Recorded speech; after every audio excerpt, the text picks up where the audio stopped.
No, it needs to come back down.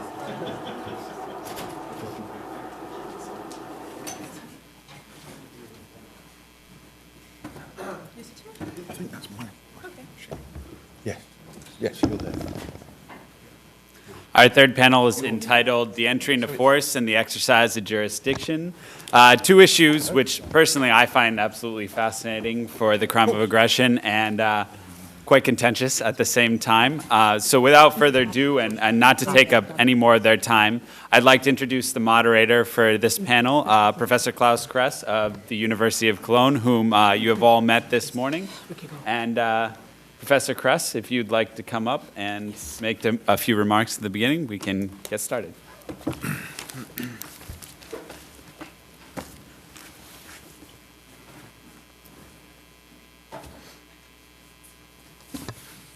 Good afternoon, ladies and gentlemen. The panel which I am going to have the privilege to moderate in a couple of moments is such a terrific one that I am really wary not to use too much of my time. The best I can do is really to quickly hand over to the three panelists and to more or less just introduce them to you. And I start by Astrid Reisinger Coracini, who is working in Graz in the Public International Law Institute. Astrid has been following the process, the debates, the negotiations on the crime of aggression for many, many years. She has participated in the Kampala conference as a member of the Austrian delegation, and I think it is no exaggeration to say that she is one of the leading scholars, academics in the field, and I very warmly recommend to you having a look at her paper recently. It has recently been published in the Göttingen Journal. This is a particularly fine piece of scholarship, but I guess we will get an idea of her thoughts later on. Robert Manson, as I said yesterday, he belongs to this handful of most knowledgeable NGO delegates that have for many years supported this process and helped state delegates by their knowledge in the negotiations. He has established an institute for law, accountability and peace. He has been, of course, in Kampala as a member of the UK coalition for the ICC, and it was always very nice to speak to him after one had spoken to the UK, the official UK team, because it gave you a vivid taste of the richness of the wide range of positions existing in the United Kingdom on the matter. And not to say the least, but what would you expect otherwise from an English gentleman, a truly good-humored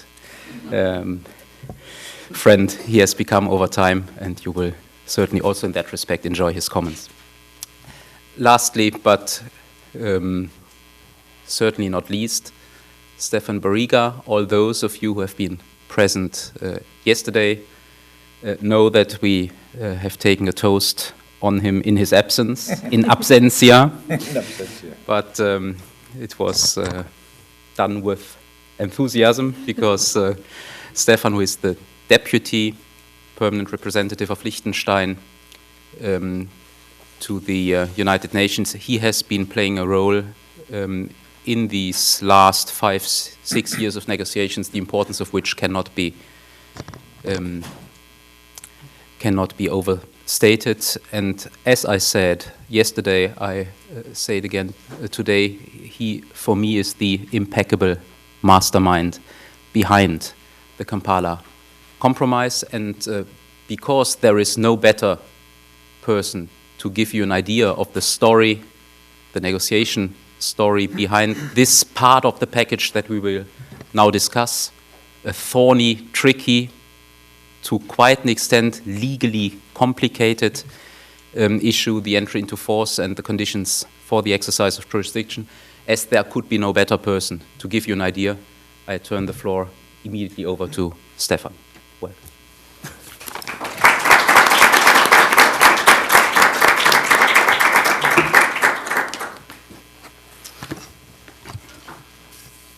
Thank you very much, Klaus, for this very warm welcome. I must say, I had planned to say that because I was not there yesterday, at least I was not embarrassed, but now I'm really embarrassed. I also want to thank Duke University for this very nice invitation. The other caveat the first caveat I should add is, of course, I'm speaking in a personal capacity. The second caveat is that my doctor said I should not be here because I have a pretty bad cold and I might be really incoherent later on, especially since I tend to speak freely without a script. So please do forgive me. If you can't follow, you can always send me an email, ask me later what on earth I meant with X, Y, Z. I particularly like the fact that we're here in a law school because I feel hasn't been that long ago that I was in a law school myself. I did an LLM at Columbia University, and immediately thereafter I joined the permanent mission of Liechtenstein in New York, and I just had this incredible luck to be placed into this extremely exciting negotiation process. From my perspective, I was actually introduced there at the beginning of the Special Working Group on the Crime of Aggression in 2003. That's also pretty much when I started with the mission, and I was deeply involved until the Kampala conference. During all that time, my immediate superior, the ambassador of Liechtenstein, was the chair of the negotiations, and so I had a very direct input in that process that led to the amendments adopted in Kampala. I think conferences like these, where students actually get to get together with some practitioners, I think are particularly interesting from that negotiation perspective. Not just what is the text that we have in front of us and how might the court at some point apply this if it ever gets to that point, but actually how did we get there and how was the dynamic of this multilateral negotiation. And we had actually, in the context of the negotiations on the crime of aggression, very strong interaction also with the academic community, but also with students, because we organized a total of 5 informal rounds of negotiations together with Princeton University, with the Liechtenstein Institute on Self-Determination, and students actually sitting in the negotiations and helping us, of course, mostly on logistical matters, but really being in the middle and experiencing that. And so that was, I think, very, very enriching. Today, the topic of the panel is entry into force and conditions for the exercise of jurisdiction. It is a very dangerous topic because it can, on the one hand, be extremely technical and difficult to follow if one is not fully familiar with all the intricacies of what we're dealing here. And it's also, at the same time, can be a very vast topic. If you look at the resolution that was adopted in Kampala, and I really hope all of you have a copy in front of you. If you look, for example, at 15 bis, this is full of conditions for the exercise of jurisdiction. The first condition for the exercise of jurisdiction under 15 bis would be that either a state party has made a referral or the prosecutor, a proprio motu, has initiated an investigation. In paragraph 2, there is another condition for the exercise of jurisdiction, namely that we need at least 30 ratifications before the court can start its business of exercising jurisdiction. Another condition is in the 3rd paragraph, and you find the same paragraph in 15 ter also, that while we have agreed on the amendments to the Rome Statute, and we have actually also agreed on the conditions for the exercise of jurisdiction, this system has yet to be activated by states parties. That was one of the important arguments over which states parties were agonizing in Kampala. Is the time ripe for the ICC to take up this crime?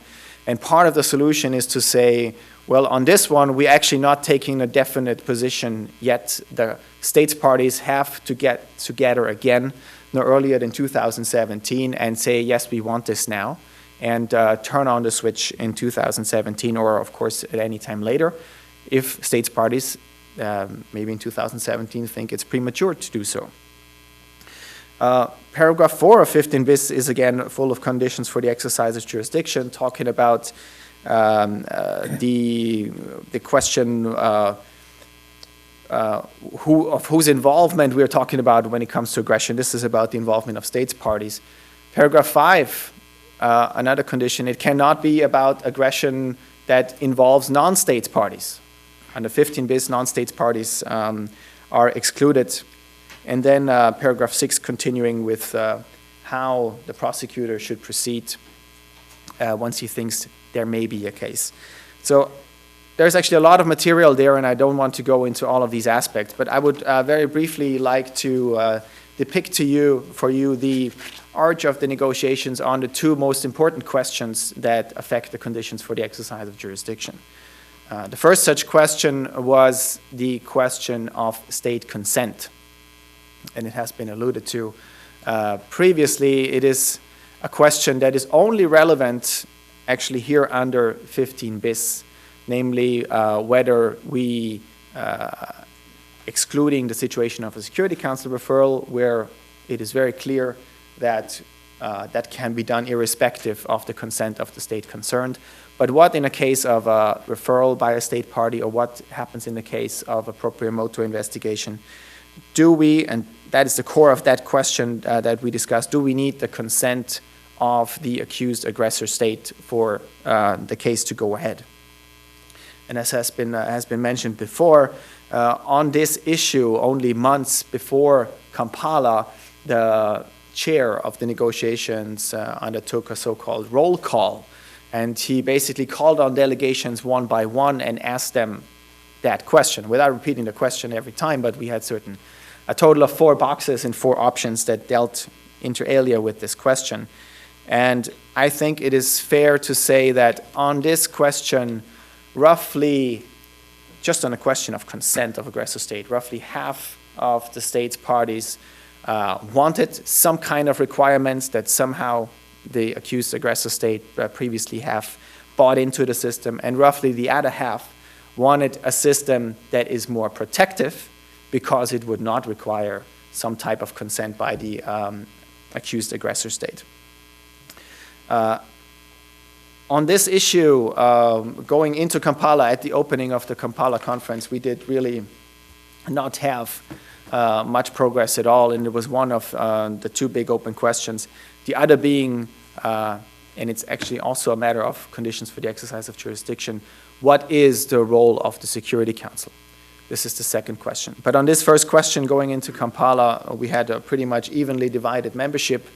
But at the same time, and that was what was so encouraging already at the opening of the conference, we had a number of delegations that were very actively trying to do something about this and to think outside of the box, despite the fact that domestically, nationally, they have strong positions on those issues.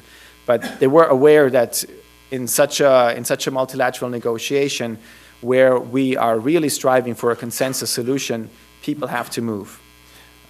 So there were at least 2 initiatives that are absolutely crucial in that context, and that's on the one hand the initiative by Argentina, Brazil, and Switzerland, who already in the weeks prior to the Kampala conference have started to work on a draft regarding this issue. And I don't want to go too much into the details of this draft, just to say that it was a very creative attempt that did acknowledge that the issue of the consent of the accused state party is a very thorny issue, and by suggesting to use an amendment provision that would have this part of the system enter into force only at the very late stage, namely at the time when at least 7/8 of states parties would have ratified that part of the system, Only at that time, when there is so much political support, the suggestion was that's when we could actually have a system that does ultimately not rely on the consent of the accused state party. Namely on the basis that once we have enough support for this system, as evidenced by a large number of ratifications. So that showed that this group, this very big group, was willing to move somewhat on this issue. The other initiative that needs to be mentioned in this context is a paper by the Canadian delegation that also had some creative elements, but was in substance on the other end of the equation. Whereas the ABS, call it ABS for Argentina, Brazil, and Switzerland, the ABS paper ultimately said you don't need the consent of the accused aggressor state. The Canadian paper said, yes, you do need that consent. But it added some new elements to it, namely that this consent would be based on some type of reciprocity, meaning this would encourage states parties to ratify that system because it would give them protection, but at the same time, a state party so it would give them protection, but you would require also the ratification of the other state. And then this system also, in a very creative way, related to the second question of the role of the Security Council. And it said, if those two states agree on this difficult other second question of what the role should be of the Security Council, then we should go down that road. So this was a consent-based system, but also one that gave choice to the states parties that were involved in a particular case. Again, I don't want to bother you too much with the details of these two very complex proposals, but we had there two initiatives coming from different sides in the room on the issue of state consent, coming up with creative ideas that somehow were trying to give something to the other side. Not necessarily that the other side at that point already thought that's something we want to have, but they were moving toward each other. The most crucial moment in time on this issue was actually 48 hours before the conference ended, when those delegations that had presented those initiatives got together. They got together and tried over several hours to come up with a common position. And I must admit that I personally had actually some bets running against that happening. And I lost it. I will not say what was at stake. But they did actually come out with a common position, which was a very interesting way of dealing with the issue of state consent. The most important elements are, first of all, that again, we're only here in the sphere of 15 bis. When a Security Council refers a case, consent does not matter. But under state party referral and proprio motu investigations, the approach was to say, first of all, non-state parties are completely excluded from that system. That would mean they are excluded under both angles, both as a potential victim, they will not get protection, even if they are aggressed by a state party, but they will also not undergo the scrutiny of the ICC when there are potential aggressors. That was the first part. The second part of that common approach was to say, and states parties, because they have already in Article 12.1, when they signed up for the Rome Statute, thereby also already said they have accepted jurisdiction over the crime of aggression. States parties may opt out of the court's jurisdiction over the crime of aggression. So there was an opt-out element for states parties, and non-states parties were excluded completely in that paper that was drawn up by those two groups.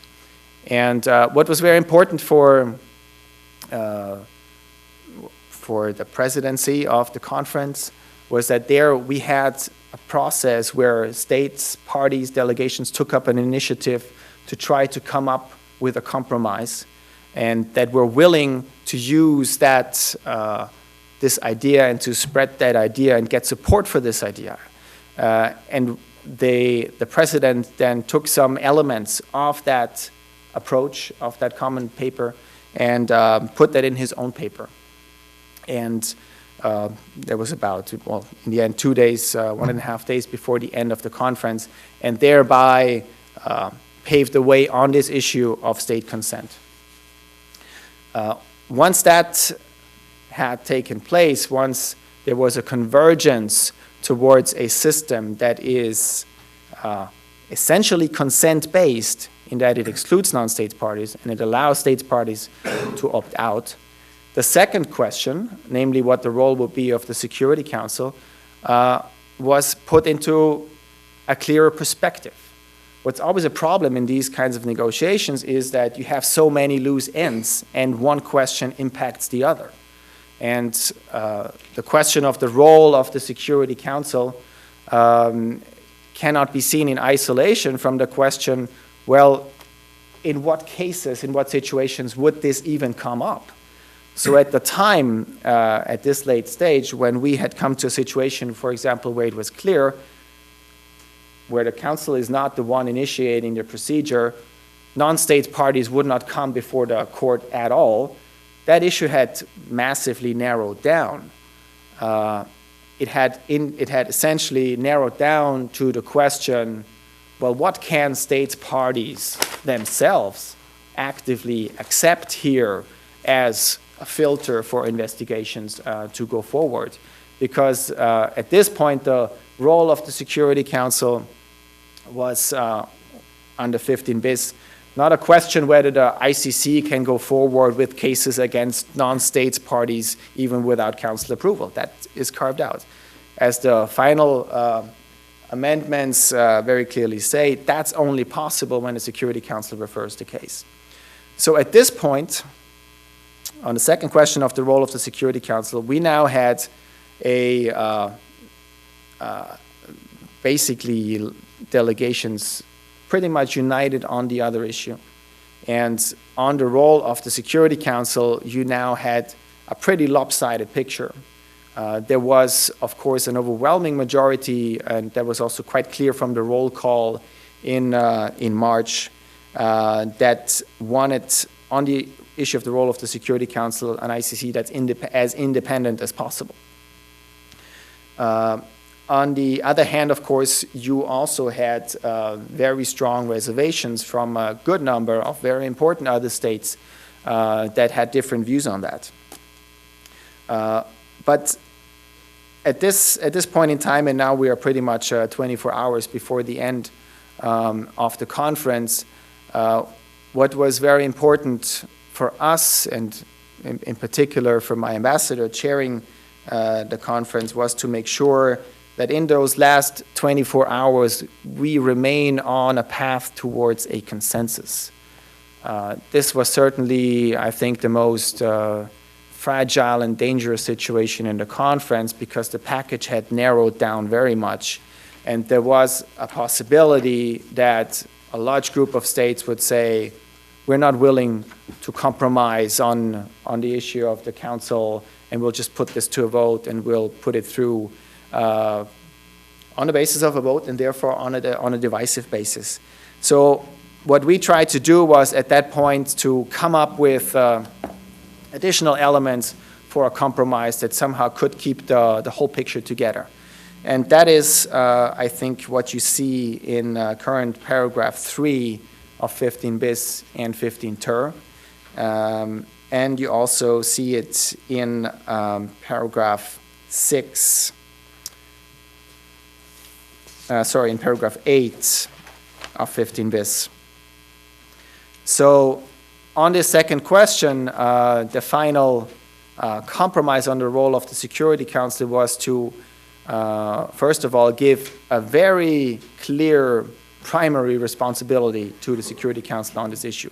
On the one hand, of course, through Security Council referrals, but even where you have state referrals and proprio motu referrals, there's always, the first shot is always for the Security Council. The prosecutor, if the prosecutor has not yet found the determination of aggression made by the council, has to go to the Security Council and say, I'm investigating a case here, and give the Security Council the opportunity to actually make a determination, a substantive determination, that one state committed aggression against another. But in a situation where then the Security Council does not make such a determination, there is now still a possibility for the court to go ahead, but, and I think that's very important, in very limited circumstances, because that is now where this limited jurisdiction kicks in, namely not in cases where where it affects non-states parties, and also excluded are those states parties that have opted out of that. So on a consent-based track, the case can still go ahead. And then there is another filter added, namely that not just the pretrial judges, but just the pretrial chamber, but the whole pretrial division would have to decide that the case should go forward. Another element in this package is that, of course, the Security Council can, as it can under other crimes also, at any time suspend the investigation according to Article 16. And then there is even another element for conditions of the exercise of jurisdiction, and that's what I alluded to earlier. And that was really the very final little piece in the compromise that was struck, that because it was such a difficult compromise for delegations to make, everybody was really stretched to the absolute limit in their positions.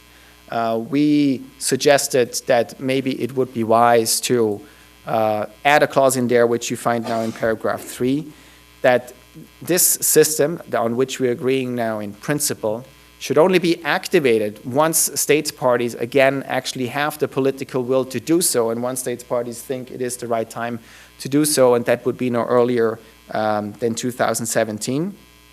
This is a decision not to be taken lightly. Therefore, also this paragraph has a very clear provision in there that deals with the required majority that is necessary for such a decision. Had this not been in here, the required majority would have been 2/3 of states parties present and voting, which can be significantly lower than an absolute 2/3 majority of states parties. This, of course, means that is a condition for the exercise of jurisdiction that is to be fulfilled in the future, and that is a condition that needs to be fulfilled by states parties. It gives, I think, a very useful break to the court and to states parties to absorb what was adopted in Kampala. Of course, in the meantime, also states parties can begin to think about ratifying or accepting the amendments on aggression. That is, in many countries, usually a process that takes several years anyways. So it is a very useful breathing room. I think I will stop here. I hope I have been able to depict to you the two main parts of the negotiation that affect the conditions of the exercise of jurisdiction. How, in the end, we ended up with a regime that is quite strongly consent-based, and therefore, and because it is strongly consent-based, also allows for an alternative where a Security Council itself is not the one part of the system that initiates the investigation on the crime of aggression. Thank you.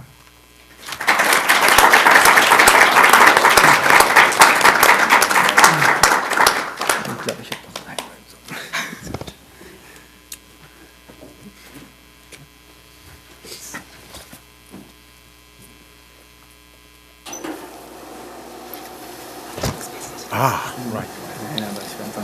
Hello there, good afternoon. My name's Ronnie Manson. I'm a bit taken aback by the fact that the screen's coming down. The only explanation is that Drew asked me by email, or in an exchange of emails a few weeks ago, if I had something that could merit the use of a PowerPoint, and I said, well, if everybody else is doing it, then I don't want to be on my own. Of course, it turns out now I discover ... So... Good afternoon, everybody. My name is Robbie Manson. I'm from the United Kingdom.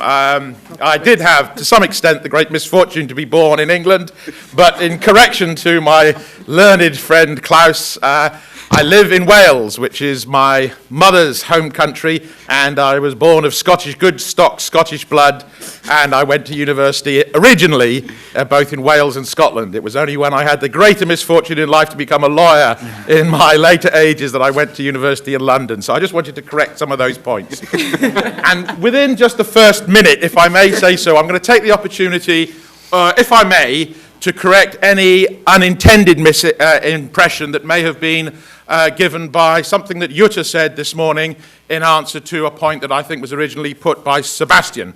And this is as regards the involvement of what we call classically the peace movement in the work of the non-governmental organizations and civil society as part of this process. As Professor Claus told you, my particular NGO goes under the title of the Institute for Law, Accountability and Peace. And whilst it's true today, I have been a practicing lawyer. Originally, I did do my bar exams, but I've been practicing as a solicitor and solicitor trainee in the UK now for 7 years. I guess that makes me a lawyer of sorts.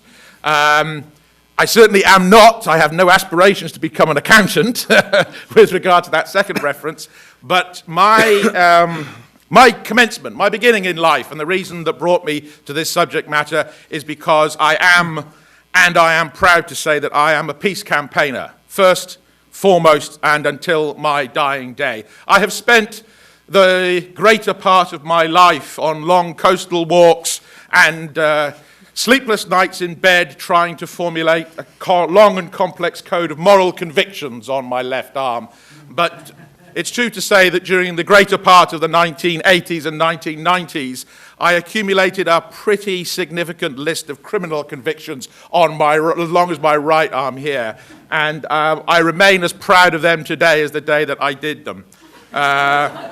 In actual fact, while it occurs to me, and while General Dunlap is still there in the audience, I would like to take the opportunity, through his good office, to once again give my eternal thanks to the great officers of the JAG department at USAF Mildenhall in Cambridgeshire, which is a place I suspect he probably visited during his career in England. I certainly had the opportunity to visit on several occasions during the 1990s, and I must say I was very, very pleased when, on the last two occasions I visited, that was, you understand, to discuss such learned topics as the influence of jus ad bellum and jus in bello with the forces there. They were gracious enough to arrest me, hand me over to the Ministry of Defence Police, keep me for a couple of nights in the cells in the local magistrates' court in Mildenhall, and the next morning give me the opportunity to continue the debate with the learned stipendiary magistrate for Cambridgeshire. So I just want to have it corrected that I am the very creature you would call a hardcore peace campaigner. That's where I started out in life. And although I've added a few more strings to my bow, like university lecturer and solicitor, I still remain there. That's why I wear white poppy today, because I'm here and tomorrow on Remembrance Sunday to recall my grandfather, who was told that he was to die in the war in 1914-18 because he was fighting the war to end all wars. Do you remember that expression? My father, who survived the Second World War, 1939 to 1945. Well, that's what it was in my country. Obviously, it was a little shorter in this country. And my father, who survived to be told in 1945, 1946, look, we're not going to take the Nazi losers, the Nazi vanquished out back and hang them straight away. We are going to put them on trial. We are going to show why what they did by way of crimes against peace was a crime against international law. And in doing so, we are going to set down standards for minimal international civilized behavior, which will justify the blood of 20 million in the European theatre of war alone who gave their lives in the course of those two great conflicts. And of course, you have only to read the opening preamble to the United Nations Charter to understand how the people of my father's generation, I genuinely believe, were speaking the truth and speaking from the heart when they said that. So just to conclude on this point, I believe in the force of law as the defining principle of civilization. And it follows that I believe the law of force is the defining principle of the other thing. Barbarism. There you go. So that said, I hope I have perhaps put into context a little bit with great apologies to Jutta, my position in speaking and in coming to these conclusions. I have only two things that I've been further advised that I should have bearing in mind. First of all, I'm told when speaking to Duke University law students after lunch on the day before the opening of the season, keep it as much as possible about sports, and if possible, keep it also about baseball. So if I go off into analogies or metaphors, I'm definitely going to try and use those ones. And I blame whoever's been talking to me about how important sports are to Duke students in that one. And the other thing is just to explain what I feel, if I have a role in these kind of debates and discussions, is my particular shtick, my particular bag that I can bring to it. As a trial lawyer, as a guy who works down in the trenches, as it were, in the very low and sometimes quite rudimentary trial law experience within the United Kingdom, but especially within England, I have a slightly different perspective on this question that Noah started us off in earlier this morning. How is this diplomatic, highfalutin international discussion and compromise going to actually translate in future when the first case, if it ever does, gets on the docket of the court? Bearing in mind as well that the judges of this court, whilst obviously all experts and interested in international law, will include within their number a number of judges whose principal experience will have been of criminal law matters rather than international law one. So my perspective in this is to come forward with a few dumb questions that occur to the guy whose general experience in life is as the guy down in the trenches as a trial lawyer. And in doing so, I want to say at the outset, if I make some fundamental misunderstandings, then please make it clear to me. I will be very happy to accept them. I will only feel that it makes me a bit like an American who's come to Kampala with a great many understandings, only a few of which have eventually got through to be acceptable understandings. So in that regard, and having that in mind, perhaps we can get right stuck into the first thing. As Stefan has told us, the subject matter of the panel is entry into force and conditions for the exercise of jurisdiction. Well, they are very close to one another. They are clearly related, but they are clearly not the same thing. Entry into force, I really only want to point to one thing about that. It is extremely, not controversial at all, but it extremely, let's say, out of left field, as they would say in Chicago baseball circles. And the reason is simply because as a trial lawyer, there is a technical issue, and I accept immediately it is a technical issue, which concerns me with regards to what I would expect a criminal trial judge at a future date to ask serious questions about. And what is it? Putting it in a nutshell, and I want to do it briefly so we can move on and leave it perhaps if anybody wants to question me about it either, it comes to this. Operative paragraph 1 of the Kampala Review Conference resolution, hereinafter referred to, please, just as the resolution, says as follows. The Review Conference decides to adopt the amendments contained in the annex, which shall enter into force in accordance with Article 121.5. So, on the face of it, as Stefan has told us, there's no difficulty about it. The operative paragraph makes it clear that the agreement was to adopt the amendments in the resolution under 1215, the infamous, may I say even notorious 1215. What are these amendments? Well, as I recall it, in essence, they come to perhaps 7 in number. There are 3 different broad categories. The first amendment is a deletion. It's an amendment by way of deletion, removing Article 5.2 of the statute, which was the one that required there to be an agreement at some point on definition and conditions for the crime of aggression.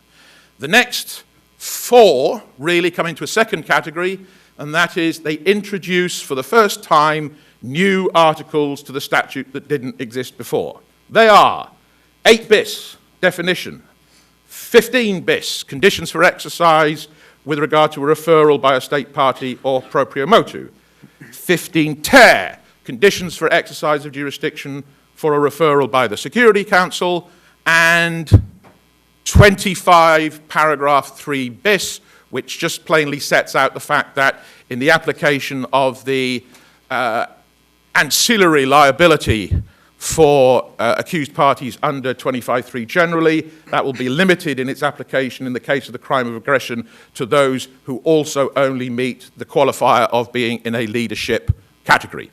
So that's 4 new articles or sub-articles, paragraphs, written into the statute. So I've got 2 left. Oh yes, and they're the third category. They are amendments which have simply changed the wording of existing articles, and they were simply Article 9, Para 2 on elements of crime, and Article 20, Para 3, ne bis in idem, double jeopardy, in order to put in a reference to the existence of the new Article 8 bis. Now, that being the list of the amendments that have been made, where does the technical problem arise? And the answer is simply this. One goes to the language of the first sentence of this notorious and infamous 121.5, and it says as follows. Any amendment to Articles 5, 6, 7, and 8 of this statute shall enter into force for those states which have accepted those amendments, blah, blah, blah, blah, blah.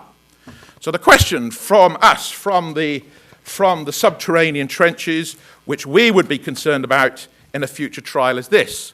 The First Amendment, sure. No problem, guys. The deletion of Article 5.2 is clearly an amendment to Article 5, but what about the other 7? In what respect, in what manner do these comply with the clear, plain text language of the first sentence of Article 121.5? Now, of course, I'm very, very fully and painfully aware that the response comes back very strongly. Look, this is an unmeritorious and purely technical concern. In presenting it, you fail to reflect what is the common understanding and appreciation of the positive effect of the whole raison d'etre of having 121.5, and that is to apply to amendments to the definition and or jurisdiction of all the core crimes together.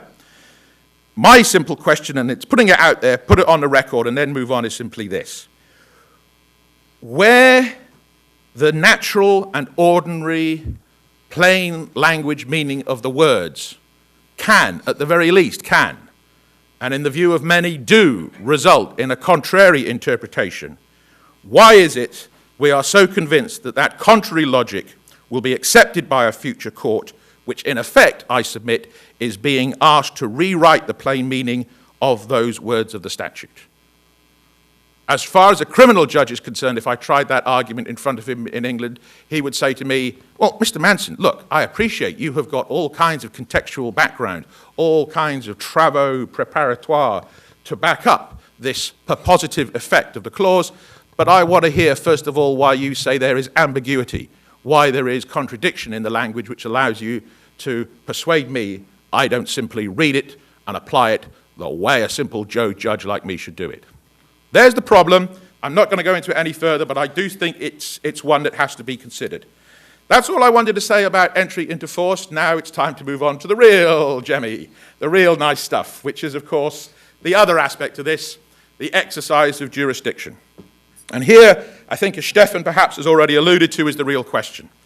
How are the new conditions, or indeed, to call them as they are in the statute, preconditions, on the exercise of jurisdiction with regard to the crime of aggression, which have been introduced by this resolution, how are they affected by, and how are they intended to interact with the preconditions that were already in the statute, and which therefore apply to all of the so-called core crimes together and collectively? And here, of course, the real doozy, as we will hear, I'm sure, from the speaker to come after me as well, is how does the existing Article 12, that sets out what I would term the general precondition for the exercise of jurisdiction by the court per its 2 equal elements, that's to say state party territorial involvement or state party nationality involvement, how does that interact with the second sentence of Article 121.5, I can call it the infamous second sentence, which says unequivocally that the court shall not exercise jurisdiction with regard to territory or nationals of a state party which have not accepted that amendment. Now, many colleagues, in fact, let's be candid, most colleagues have, in the articles that I have thus far read, and in the statements that I've thus far been privy to at a couple of conferences that I've attended before now, one at Chatham House in London, where most of the kind of UK delegation and NGO view was put forward, and also reading some of the other state party communications. One has particularly in mind the non-paper which has been submitted already by the erudite delegation from Japan. They have addressed this in many ways, and particularly academics, I think, in journals, as if it is all but, or perhaps even head-on, a conflict of laws situation.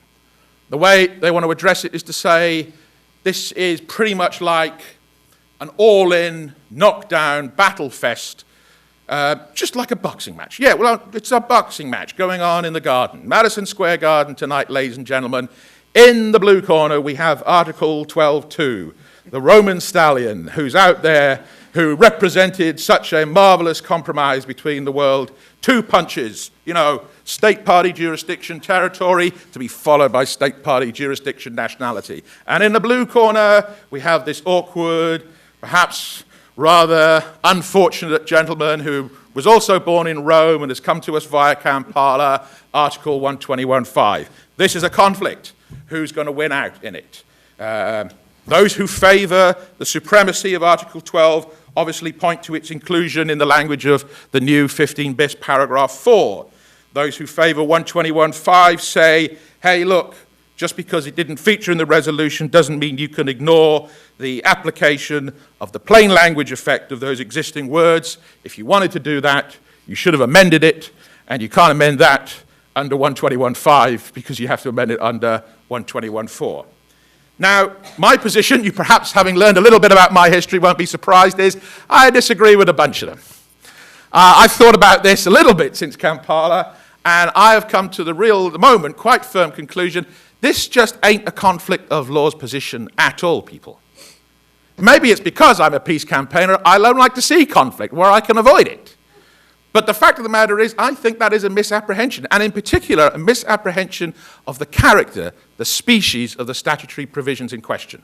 And let me just spend a minute explaining why, because maybe I'm using the wrong language, but when I was taught, you know, first-year law about conflict of laws, I was taught you must always, first of all, if it's a conflict of statutory provisions, have regard to the species of statutes.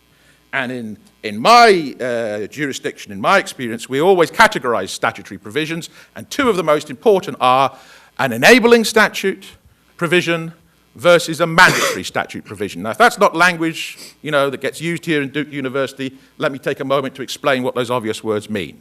A mandatory statutory provision is quite simply one that says, this is straight, I think, from Stein's Laws on Statutes, that person, thing, body, A, B, and C, in circumstances 1, 2, and 3, shall or must do or must have been deemed to have done X, Y, and Z. And the defining language you look for is shall or must. It's called a shall-must clause. Whereas the other one, which is an enabling provision, that is defined as body, person, or thing, A, B, or C, in circumstance 1, 2, or 3, may or can be regarded or be deemed to have done X, Y, and Z. That's known as a may or can provision.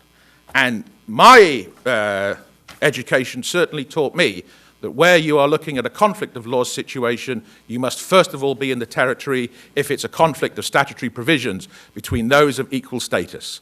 In other words, 2 mandatory statute provisions can be in conflict, or 2 enabling statute provisions be in conflict, but enabling provision can never be in conflict with a mandatory provision because that just doesn't fly. The mandatory provision is what it is, and it is mandatory. The enabling provision is what it is, and it allows people to do things in the right circumstances. But, I mean, I would go even further than that.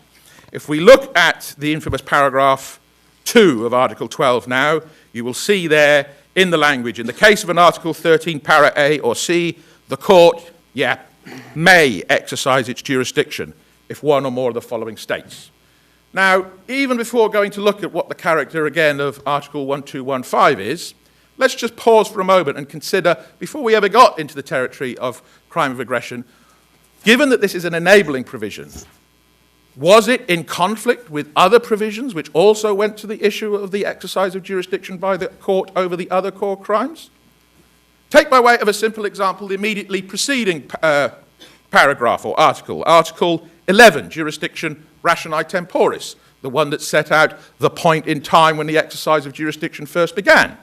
That says quite clearly that the court has jurisdiction only with respect to crimes committed after the entry into force of the statute. Now we know historically that happened much sooner than a lot of people thought it would happen, 2002, following the ratification by 60 state parties. So in that period, 1998 to 2002, there were state parties, they did have territory, they did have nationals, they came within the strict language reading of Article 12, exercise of jurisdiction, but clearly the court would have had no ability to exercise its jurisdiction in that small window of time because under Article 11, the whole thing was yet to enter into force until that 60th state party ratified. Does that mean that Article 11 is in any way in conflict with Article 12? Not according to me. I don't see that as a conflict situation. I see that simply as a situation in which the two articles run side by side. They are cumulative in effect. Article 12 tells you what is the general subsisting perpetuity provision on the enabling jurisdiction of the court. Article 11 was a specific and more detailed article whose intent was to set down a specific rule as to when that exercise of jurisdiction would start. That's not a conflict. That is not a knockdown fight in Madison Square Garden. I think that's something else. What do I think it is? Well, I think it shows us just how the first case that Noah suggested that we should be looking at in future will be thought of by the judges who will be faced with the question of how do we apply these amendments. Now, in my jurisdiction, the barristers are expected to hand up something to the judge called a steps to verdict document. And that's pretty much what I think Stefan has already alluded to and what we have up on the screen there. It basically sets out a list of questions that the judges who are concerned with the preconditions to authorizing an investigation by the prosecutor will have to go to. As Stefan has already told us, the first two, for example, were a diplomatic compromise. 15 bis 2, have there been 30 state party ratifications? Fairly straightforward, a fairly low fence. The horses that are set off there should get over that without any difficulty. The next one, however, maybe potentially even has a little bit of interest. Has the Assembly of State Parties at a point in time after 2016 activated that jurisdiction with the support of a sufficient membership? And Stefan set out for you the detail of how we got to that position. But of course, there's some issue of interest. Supposing a state party has ratified before that activation date, does the court then have a retrospective jurisdiction to look at the conduct of that state party after its ratification, but before the activation date?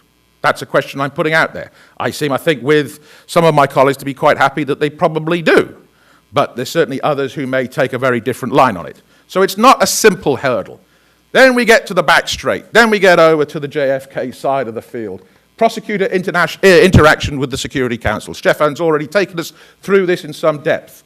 Has he notified the Security Council with the documentation? As I think Frederic told us, that's not really a serious problem, but I can tell you, any defense lawyer that's worth his salt will go through that documentation in some detail. And if he comes to the conclusion that some documents ought to have been in there, but the prosecutor took the same view that the Security Council probably knew it anyway, he's going to mention it to the judge as being a reason why the prosecutor has not done the steps required for exercise of jurisdiction.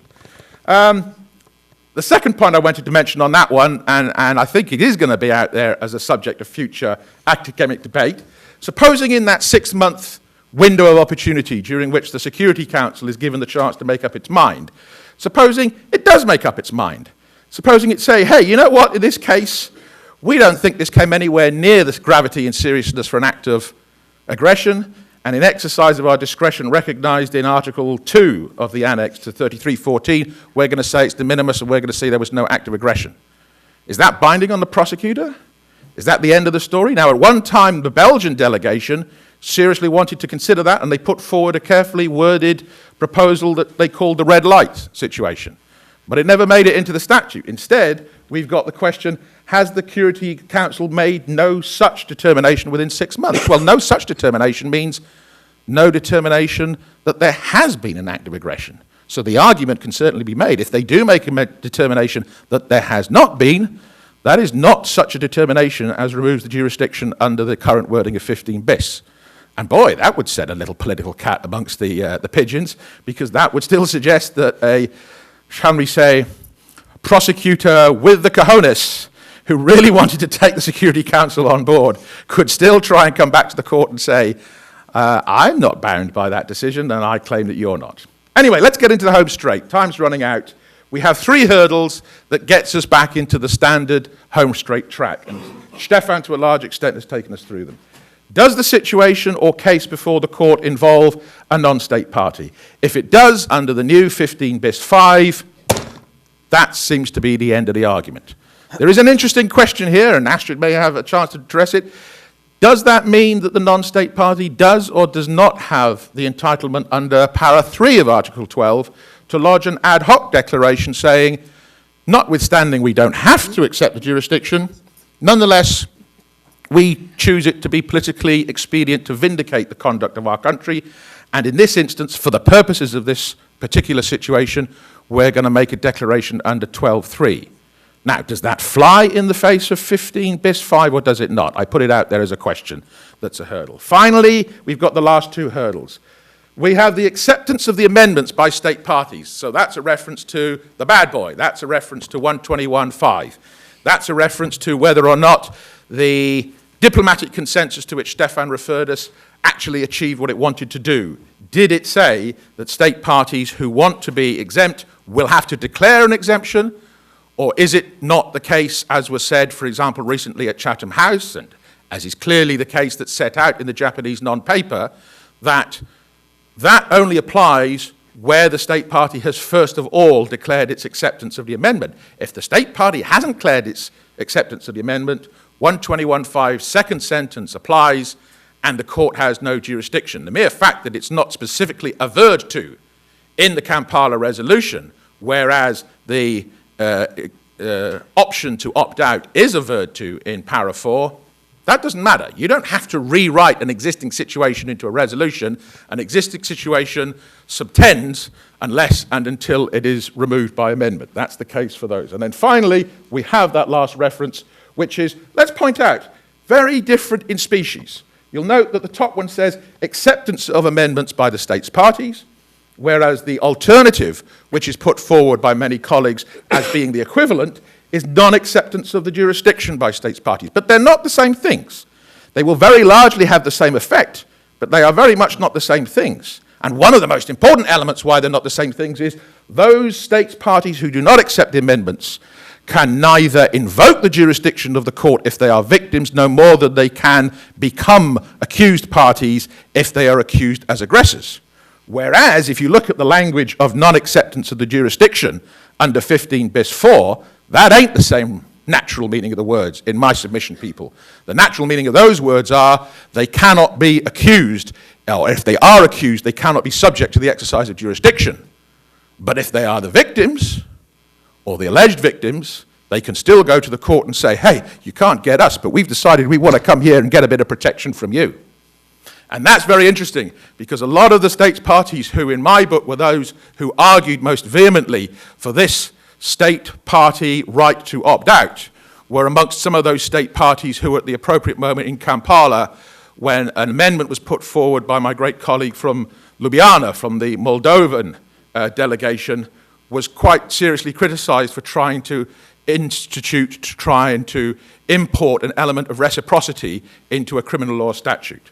And it seems to me, if that is right to say this is not a suitable vehicle for international reciprocity, this is not a meager,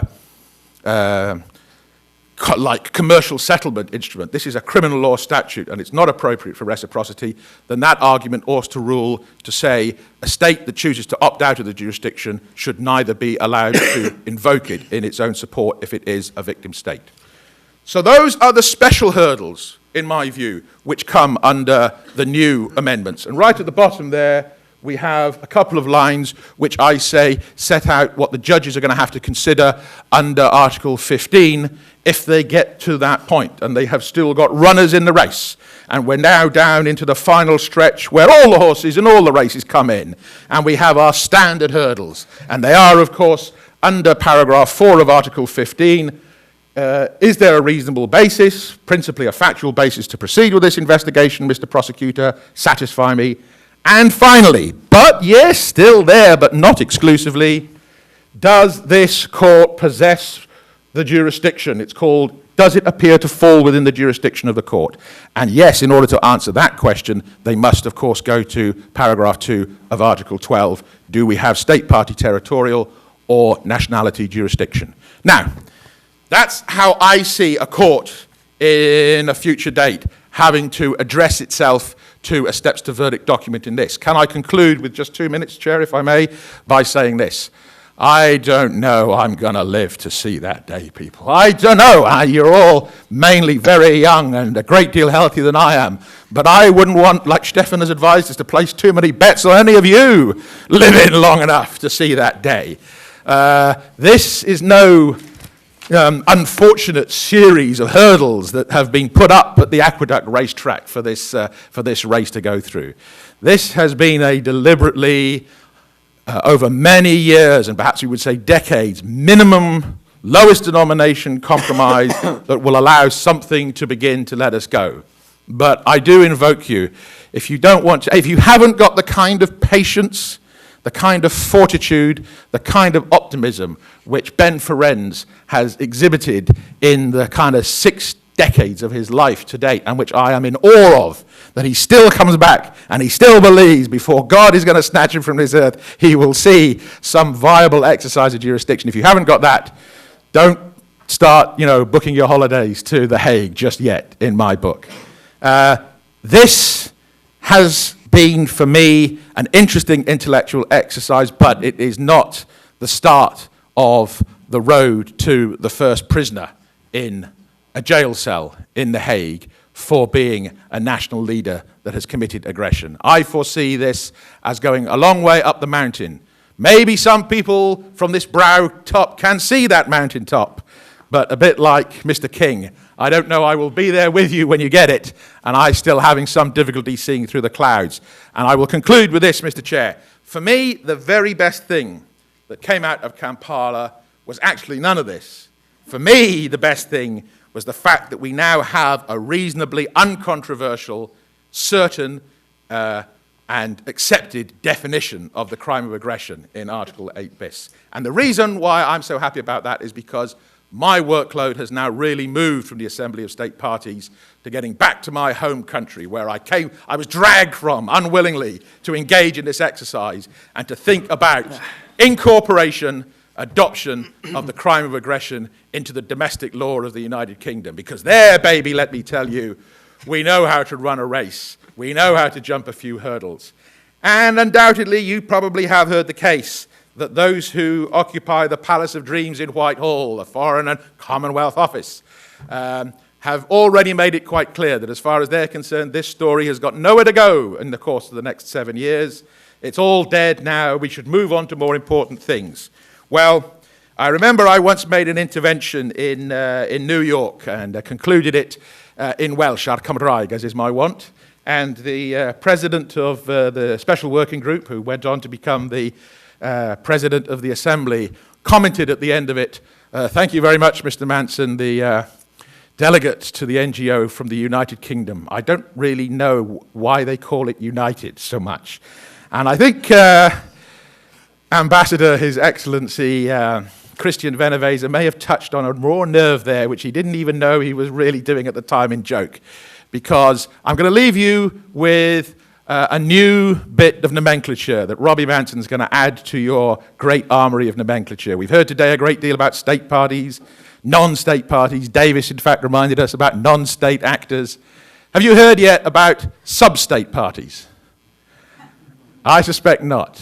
But bear in mind that some state parties to this statute comprise not just one country, but several countries. They are federal states, a lot like yours. Maybe not entirely like yours. Some of them could really do with a Bill of Rights. But in these federal states, some of the constituent parties, who are nations, have the 100-year tradition of the sovereign right to create their own criminal law systems. And there is nothing in the Constitution that will prevent a sub-state in the United Kingdom that happens to be called Scotland from amending its copy of the ICC statute to incorporate the crime of aggression if it wants to. And I'm going to conclude by inviting all of you here today to come to a symposium that INLAP, together with the Edinburgh University International Law Centre and the Scottish National Party, will be proud to hold in the Holyrood Parliament toward the end of January next year, at which we will be attempting to persuade members of the Scottish Parliament that the time has come for Scotland to remind the rest of Europe we hae our own criminal law system, and we are proud to be the first sub-state party to adopt the crime of aggression. I thank you very much.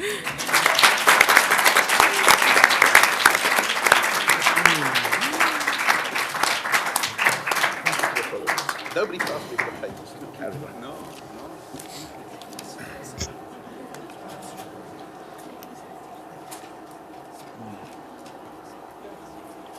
That was overwhelming. Just a very small comment.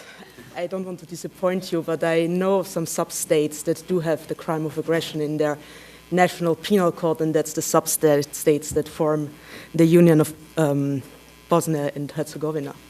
A good precedent. They have it in the federal criminal code and in the two state codes. Okay, I will start from the beginning. I might cover some parts that have been covered either by Stefan or by Robbie to get my mind clear.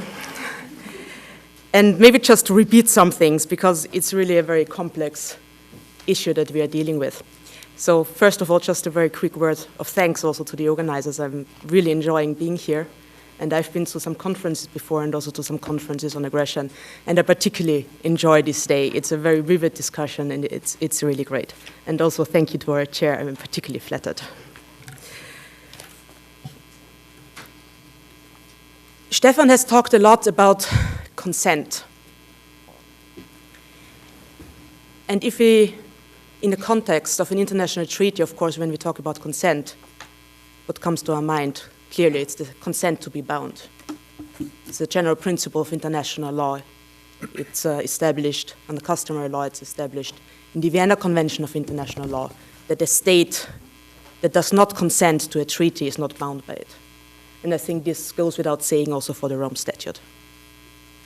But there's a second aspect of consent that is enshrined in the Rome Statute, or maybe an aspect where the question of consent comes up. And this is whether a state has a right or needs to consent when his nationals, for instance, are being prosecuted. And this is a principle that was negotiated at the Rome Conference and that you can find in Article 12 of the Rome Statute. And in the end, it was negotiated in a way that states do not need to consent when their nationals are being prosecuted. It's in Article 12, we have several jurisdictional links when the ICC can get active when we're in the situation of a pro motu investigation or a state party referral. And these two alternative links, and there was a long discussion whether these links should be alternative or cumulative, and the final decision was that they are to be alternative, is that either the state of nationality of the perpetrator is a party to the statute, or the state on the territory of which the crime has occurred is a party to the statute. And in those two cases, the ICC can proceed with the prosecution. And Article 12 is applicable to all crimes that are listed in Article 5 of the Rome Statute. And that's the crime of genocide, crimes against humanity, war crimes, and the crime of aggression. We often hear about the compromise, the final compromise, the last hours in Rome when the Rome Statute was adopted and the last package on a take it or leave it approach. And this Article 12 and also Article 5 and the inclusion of the crime of aggression was part of this final compromise. And I always had the impression, well, if this is a part of a compromise and this was quite decisive for the Rome Statute to be adopted, it kind of needs to mean something. There were also other crimes that were discussed at the Rome Conference, for instance, drug trafficking or the crime of terrorism. And those crimes were not included under the jurisdiction of the court, different from the crime of aggression. So if you're thinking of amending the statute or including new crimes, it kind of must be a difference whether a crime is already listed as a crime for which the ICC has jurisdiction, or whether it's a crime that is not under the jurisdiction of the court and which would come into the statute completely new. So this is just something that I wanted to mention at the outset, these two aspects of consent that are relevant in the context of the ICC statute, because it's a statute for a court, for a criminal court that is prosecuting individuals.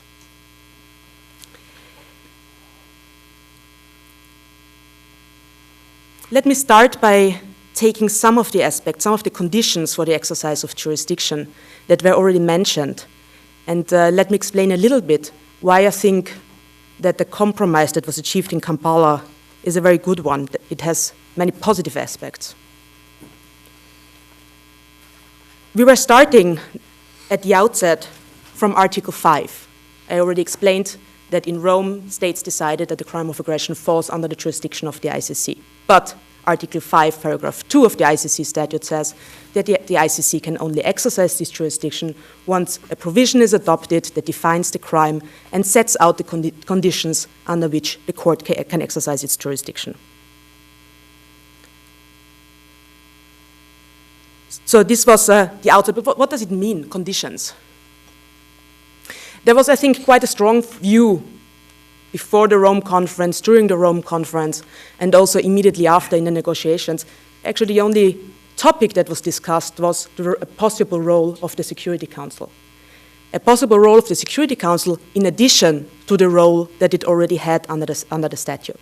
So the idea was, well, the ICC statute would be applicable to the crime of aggression, but maybe there would be something on top, an additional filter, a particular role for the Security Council in the process of prosecuting the crime of aggression.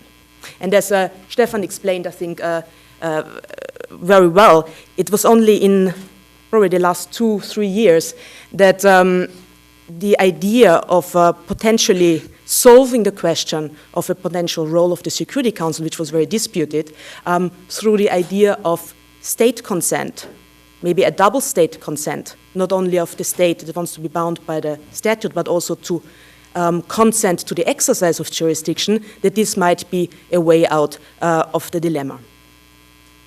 So what do we have after Kampala? Well, the definition has been adopted and the conditions have been set up. If we want to describe a positive outcome, I could always stop now, because as you have heard during the day, this was not expected. Most of the delegations that were in Kampala did not expect such an outcome at the beginning of the conference still, and probably also during the conference. So we have the ICC has a set of conditions for the exercise of jurisdiction. It needs only to be activated by decision not earlier than 1st of January 2017. So we have the procedure that is being defined, and all we need is to activate it. And states could agree on such a procedure. Another positive aspect is that all 3 trigger mechanisms that are provided for in the Rome Statute for the crimes under the jurisdiction of the court also apply for the crime of aggression. This was one possibility that was thought of, that maybe with regard to the crime of aggression, the ICC should only become active when the Security Council refers the situation to the ICC. But maybe the ICC should not become active upon a state party referral or a proper remote investigation. So I think this is also a positive aspect, a success, that all 3 trigger mechanisms are applicable. So the crime of aggression is not being treated differently in that respect from the other core crimes that are falling under the jurisdiction of the court. And having these 3 trigger mechanisms, The most important, of course, is that we have the independent prosecutor that can also initiate an investigation pro prio motu. Another positive aspect, no dependency on an outside organ. The Security Council, we have had a panel on this, will certainly play a very important role with regard to the ICC in general and with regard to crime of aggression in particular. But what was important is that if the Security Council will not be active, that this should not hamper the ICC from applying its statute and to prosecute the crime of aggression. So if the Security Council cannot determine that an act of aggression has taken place, or maybe also another organ, because you're probably aware that there were also alternatives to a Security Council determination, maybe a determination by the General Assembly or a determination by the International Court of Justice. So we are not dependent on any of these outside organs. If there's no outside determination, it will be the court itself with what we call an enhanced internal filter by authorization of the pretrial division of the ICC to make a decision to authorize an investigation in that regard, and the ICC can proceed with a case on aggression. So again, maybe here you can say there's a deviation from how the other crimes are treated, but it's a very slight one, because we have this first look at the Security Council, and if there's not a determination by the Security Council, we'll have an internal filter that needs to particularly authorize an investigation. So we have a slight deviation, but still, what is preserved is the independence of the court, and also the expediency of the process, because particularly when you think of involving the International Court of Justice, this would have been a very long endeavor. Also the Security Council, even if it's on an urgent agenda, it doesn't mean that there would be a decision immediately, if at all.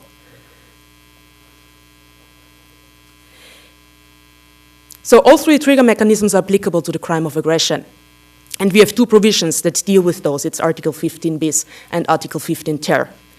When we have a look at the Security Council referral alternative, there's a delay, the activation of the exercise of jurisdiction. We have talked about this. But apart from that, there's no difference of the Security Council trigger with regard to the crime of aggression and with regard to the other three core crimes under the jurisdiction of the court. I think, again, this is a success. And another success, and I'm very much convinced of this, is that Article 15 bis, the article that relates to state party referrals and pro prio motu investigations, particularly emphasizes that Article 12 is applicable to the crime of aggression. I've explained Article 12 before. It's the alternative links of jurisdiction. Why do I think this is important? As I mentioned before, I think it meant something when the Compromise of Rome was cut out and states ratified the statute, ratifying that they accept the jurisdiction of the ICC over all four core crimes that are listed under Article 5. And particularly Article 12 has such a provision in it. So what does it mean for the crime of aggression? I think in general, those states parties have accepted the jurisdiction of the ICC over the crime of aggression, maybe with a caveat. The caveat this is, which is enshrined in Article 5.2, that maybe there might be conditions for the exercise of jurisdiction that deviate from the statute. But as long as we don't have such deviating conditions, the Rome Statute is applicable as such, and this is also already a decision that was taken at the Rome Conference and by those states that have accepted the Rome Statute by ratifying it. So this principle, and we will come to the exceptions later, and you will might maybe tell me afterwards, yeah, but you can opt out, so then in the end it's not applicable.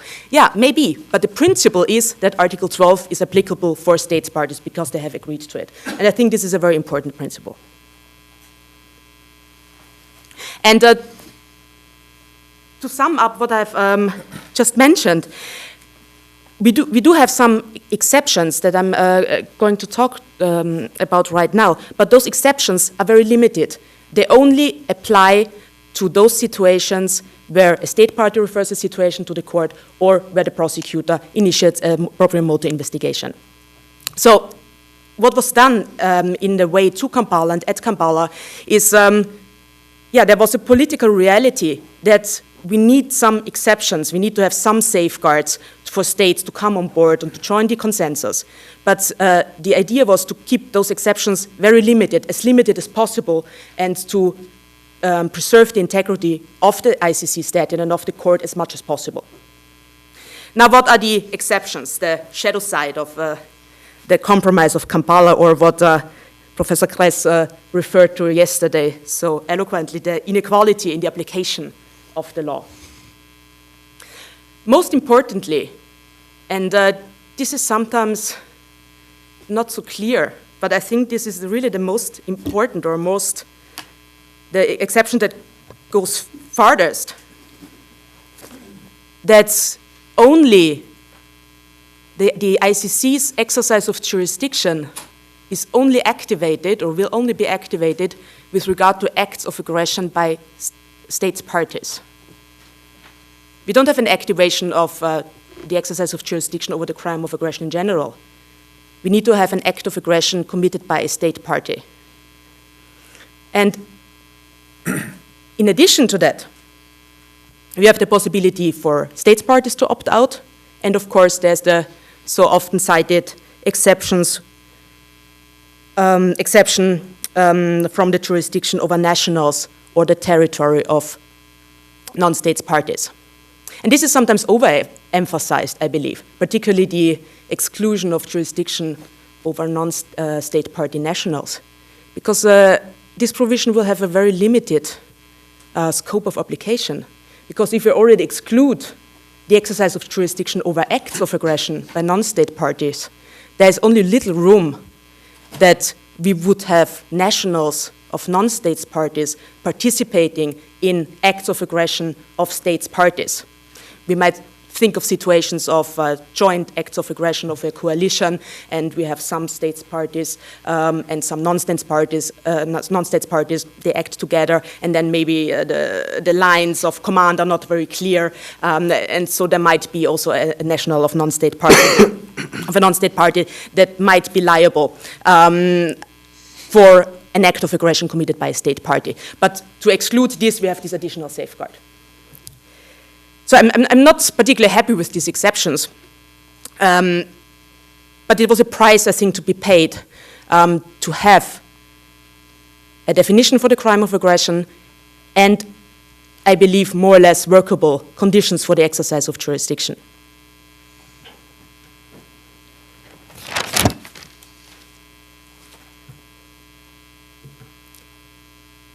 Now, is this covered by the Rome Statute? First of all, is it mandatory? No, I don't believe so. I think the Kampala conference, in my ideal world, could have just taken a decision, well, we have a definition on the crime of aggression, and the conditions that we declare now is that the Rome Statute is applicable. I think that is legally possible. Oh. Obviously, there wouldn't have been a consensus on that. So we have exceptions on the exercise of jurisdiction. Was that legal? Or is there anything in the statute that would have prevented us to do that? No, I don't think so. There's a legal basis for that, and this is Article 5.2, because it says there are conditions to be framed for the exercise of jurisdiction. It gives the drafters a considerable freedom to deviate from the system of the Rome Statute, and that is what they did, on the basis of Article 5.2. And maybe a last question that also needs to be answered. Is it really better to have a system of state consent than to have the Security Council? It was more or less down to one of them needs to be involved to get a consensus solution. I mean, the option of state consent is kind of more democratic. When you have a Security Council filter or exclusive role for the Security Council, you have the veto powers of the Security Council and maybe their allies that kind of can shield themselves from prosecution by the ICC. If you have a consent-based system, it is more or less every state that can opt to do this. So it's more democratic, every state can choose to do it. It also enlarges the potential states that can opt out of the system, but it's clearly the responsibility of every state. We will see it. Is a state willing to subject itself to the system, or is it a state that wants to go for an exception and declares that it does not accept the jurisdiction of the court in that regard?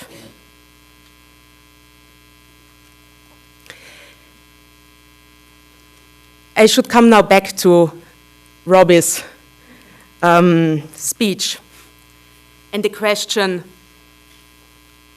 is it really applicable that we think Article 12 is the article that is relevant for the crime of aggression, and that we make exceptions to the application of Article 12? Why is it a relevant question?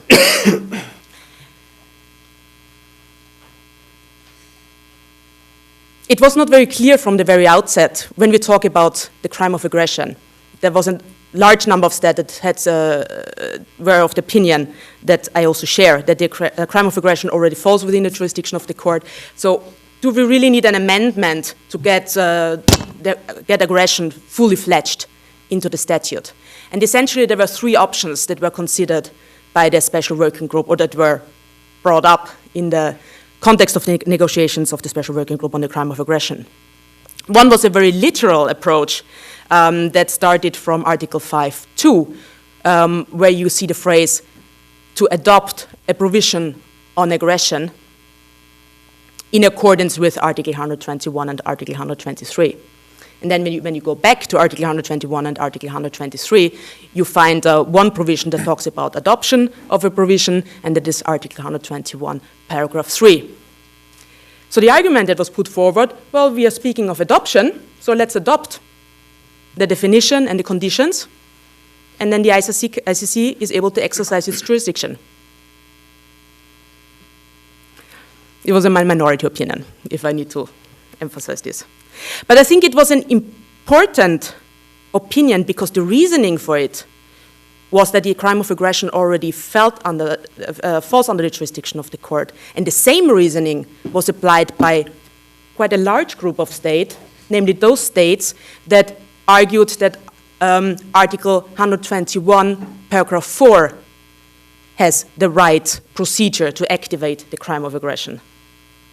If you have a look at the amendment procedures, it's Article 121, Article 123, and in essence, the procedure, the voting requirements, you find in Article 121, 3 for adoption, and then entering into force, paragraph 4 or 5. And we have two different regimes in these articles. Let me start with the exception, that it's Article 121, paragraph 5. This paragraph only applies to amendments to Articles 5, 6, 7, and 8. And all other amendments would fall under the procedure of Article 121, paragraph 4. So what are the different procedures? Article 121, paragraph 5, under this procedure, an amendment only enters into force for that state party that has accepted the amendment, consent to be bound. It has a second sentence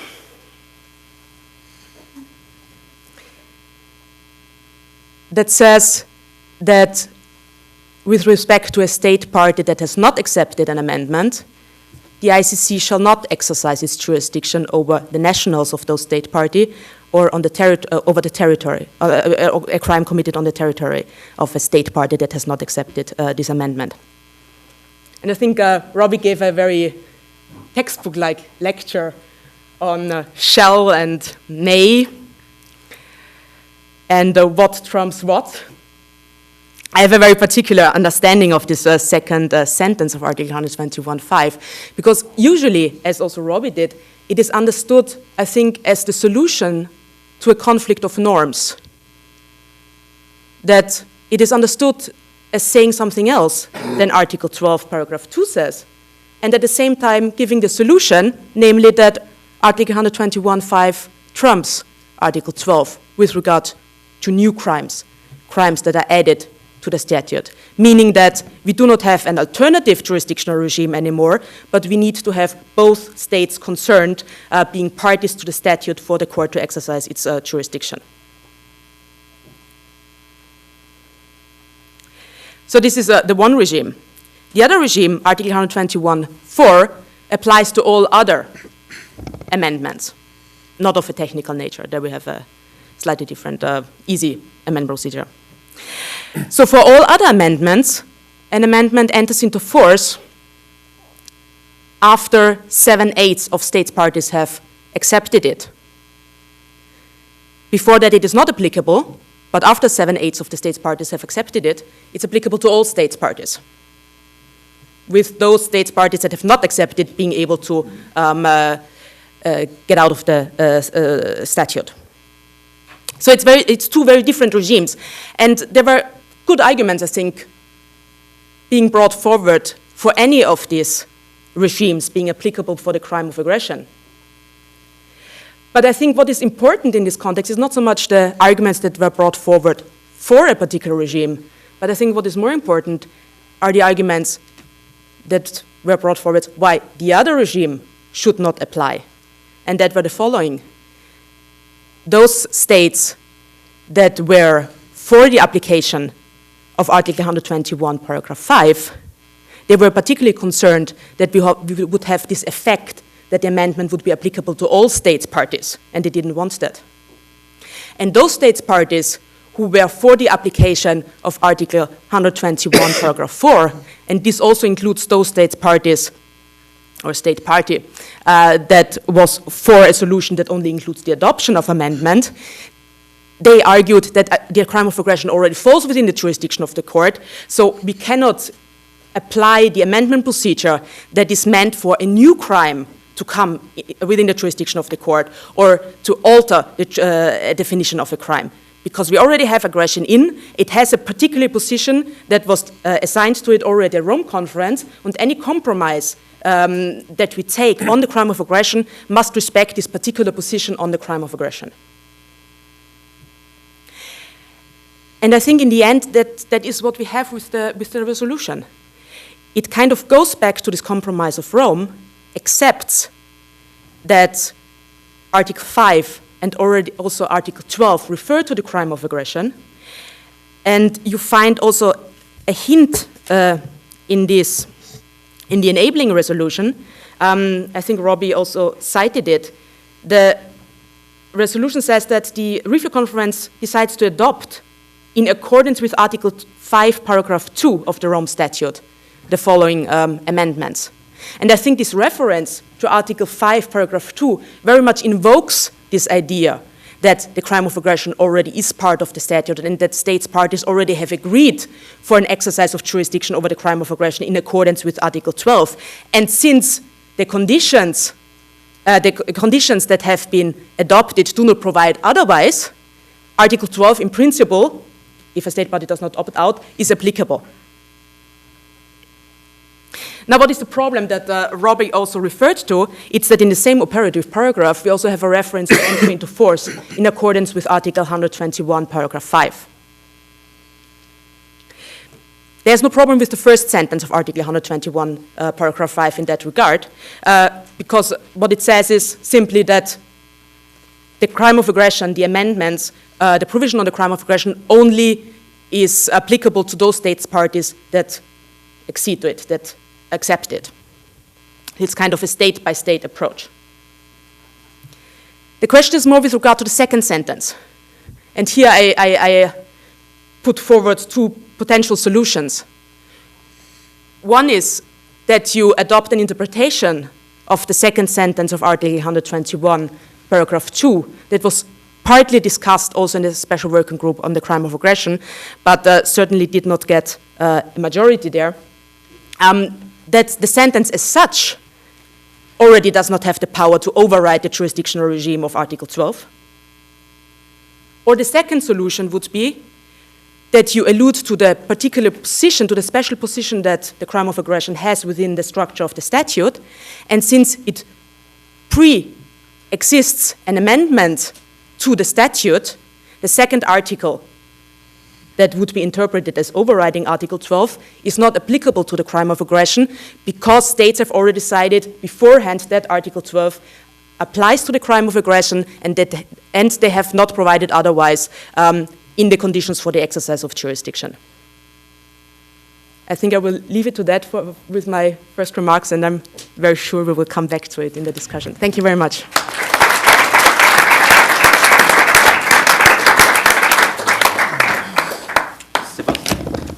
For a short statement. There were three NGO delegates that were supposed to make statements at the plenary at the closing session. Jutta made one. I made one for Amnesty. And Robbie, you were at your seat when you were called. But I wish that you had said some of what you said now, because I might have had an easier go at the after party. You know how early in the morning it was? Yeah. Okay. So I just want to say two things. The opt-out clause, 15 bis, paragraph 4. Is obviously a huge disappointment, and it's particularly disappointing because there's no sunset aspect to it, and also after 3 years, state parties have to consider withdrawing their opt-out, and so there's just not only isn't there a sunset aspect to the opt-out, but there isn't much for thinking about this from a sort of NGO advocacy perspective. There isn't a big pressure point where we can, and wouldn't be Amnesty, but other groups might pressure a state to withdraw their opt-out, because all you have to do really is consider, and it's not exactly clear how public of a process it can actually be. On the exclusion of the jurisdiction for non-state parties, which is 15 bis, paragraph 5, I'm going to just make one quick point and ask a question. So it's obviously, again, you can see this is disappointing for the crime of aggression. It's certainly a retreat of what was applicable to the other crimes and what was agreed upon in Rome. But then I guess you can also sort of see it if you take this sort of a contrario argument that says that basically the states specifically did this for this crime, then it strengthens the position that in fact, in case there was any sort of ambiguity, actually non-state parties are covered by the other crimes. So it's kind of interesting. I think it's not helpful for the crime of aggression, but it might actually be helpful for the other crimes or strengthen that position. So, but the question I have is, do you think that? So it's not clear whether, and